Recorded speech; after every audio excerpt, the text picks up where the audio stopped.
At dumating na naman ang ating buwan ng dalaw. Kaya naman, ito na naman ako sa Gedli. Namimilipit na naman ako. Sobrang sakit na hindi ko alam kung saan nga ba ito nanggagaling para ako nagli-labor. Diyos ko. Tapos meron pang makulit dyan. Oh.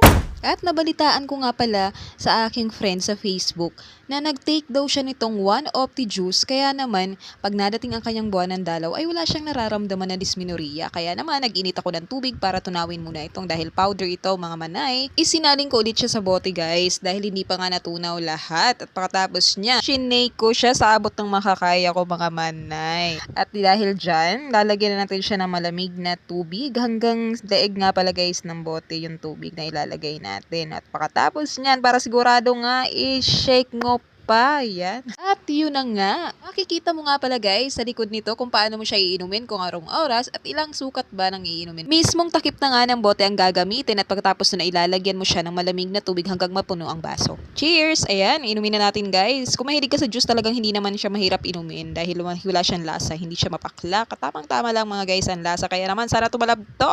Day 1 pa lang tayo.